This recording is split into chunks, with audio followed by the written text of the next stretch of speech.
falarei, assim, muito rapidamente, dos grandes objetivos deste plano, referindo, como ponto prévio, que o Plano Diretor Municipal, ou a revisão do Plano Diretor Municipal que estamos a elaborar, parte de um pressuposto de continuidade relativamente ao Plano Diretor Municipal atual, de 2006.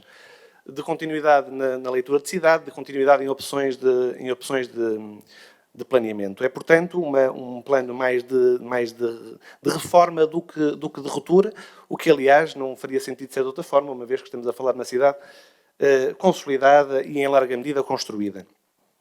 Em todo o caso, há um conjunto de novas temáticas e de novas abordagens a temas pré-existentes que é novo, em alguns casos absolutamente inverso daquele que é adotado no atual PDM. Noutros, trata-se de ajustes a matérias que não funcionaram tão bem. Portanto, há um conjunto de grandes novidades. Nós não estamos a falar de uma revisão ligeira, estamos a falar de um novo plano para a cidade, de facto, que parte de um plano pré-existente com o qual perfilhamos uma leitura de cidade, mas há um conjunto de problemas e de matérias que são abordadas e que são absolutamente novas nesta proposta de plano. O que eu gostaria de salientar num primeiro momento é o reforço que a estrutura ecológica municipal representa, até mesmo nas peças do plano, de tal forma que a planta de ordenamento do plano diretor municipal vai passar a contar como carta obrigatória a estrutura ecológica municipal. O que é que isto quer dizer? Quer dizer que, para a determinação das condições de edificabilidade, deixa de ser necessária apenas a consulta da Carta de Qualificação de Solo, ela tem que ser cruzada sempre, ou terá que ser cruzada sempre, com a estrutura ecológica municipal, porque há índices, por exemplo, de impermeabilização do solo, que são afetados pela localização, e essa localização é determinada na estrutura ecológica municipal. Esta estrutura ecológica municipal advoga como grande vontade um reforço significativo das áreas verdes de acesso público, designadamente a duplicação das áreas disponíveis ao público, seja pela construção de espaços novos, seja pela ampliação de espaços existentes, ou seja pela requalificação de espaços existentes, mas não utilizados neste momento. Passa pela valorização de áreas com elevado valor ecológico de propriedade privada, pela definição de corredores verdes ao longo das linhas de água do município do Porto, que correspondem, grosso modo, às zonas de aluvião, e todo este sistema deverá ter como valência a sua conexão através de um conjunto de espaços canal, um conjunto de espaços públicos arborizados, que cria, no fundo, uma rede que liga todas estas componentes da estrutura ecológica municipal. Há uma opção que esta proposta de plano toma, que é a adoção, que vem do atual plano de 2006, de critérios tipomorfológicos na esmagadora maioria da cidade para a determinação das edificabilidades, ou seja, aquilo que eu posso construir é determinado por um volume espacial virtual, uma sércia, um alinhamento de trás e um alinhamento à frente, e é dentro deste envelope espacial que a construção surge, sempre à larga dos arruamentos, portanto, é a cidade dos quarteirões, digamos. Essa opção foi a grande alteração de paradigma do plano de 2006 relativamente ao plano que o precedeu, ao plano da década de 90, foi a introdução destes critérios tipomorfológicos. Nós, para a proposta do plano de 2020, o que estamos a propor é a manutenção e ampliação destas áreas em que os critérios de edificação são tipomorfológicos.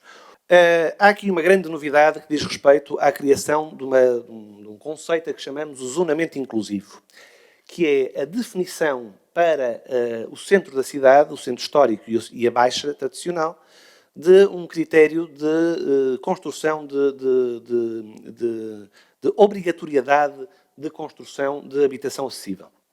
Ou seja, nós, no centro da cidade, para as operações com áreas superiores a 2.500 metros quadrados de área de edificação, estamos a propor, nesta proposta de plano, que 10% dessa área seja destinada à construção de habitação acessível. Por contraponto com uma política de estímulo que temos nas zonas onde se aplica o índice, permitindo uma majoração de índice nas zonas cor laranja, como há bocado referi, de 1 para 1.2, no caso de construção de habitação acessível. Portanto, há aqui um foco específico no que a habitação acessível diz respeito. O domínio da mobilidade e transportes, naturalmente, que investe num tripé, em três grandes propostas. Um é uma política específica de estacionamento, o outro é um incremento e um reforço da aposta no transporte coletivo, e o terceiro é uma política específica para o transporte, para os modos suaves. Estes objetivos também já são conhecidos, já foram apresentados.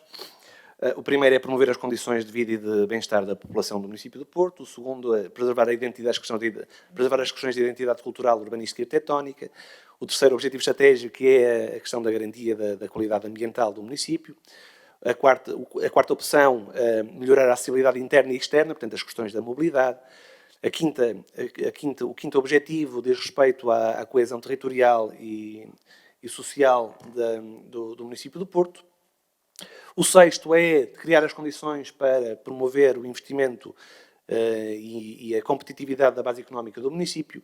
E, finalmente, o sétimo, muito ligado com este sexto, afirmar o Porto como uma referência nas cidades médias europeias e, naturalmente, como referência na rede urbana nacional. A nossa posição será uma posição de abstenção, que não é uma posição sobre o plano diretor municipal, onde podemos vir a votar a favor, é a nossa expectativa, mas podemos vir a tomar qualquer outra posição. É uma posição, sim. Nós consideramos que no atual estadio do plano se justifica que ele vá ao parecer da Comissão de Acompanhamento.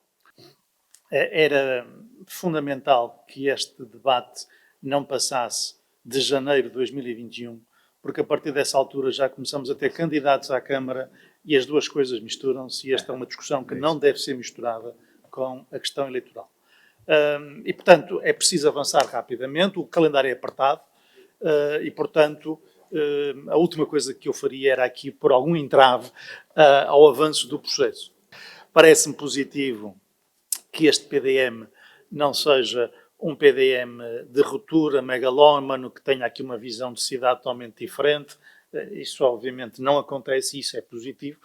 O Porto é aquilo que temos, pode melhorar, há mudanças a fazer, mas não é uma mudança radical e não é isso que se propõe, portanto isso é um aspecto positivo. Sou particularmente sensível às questões ambientais que incluem o verde e o azul, mas naturalmente que há outros aspectos que me deixam muitas dúvidas, mas também não é agora que as vou aqui levantar todas.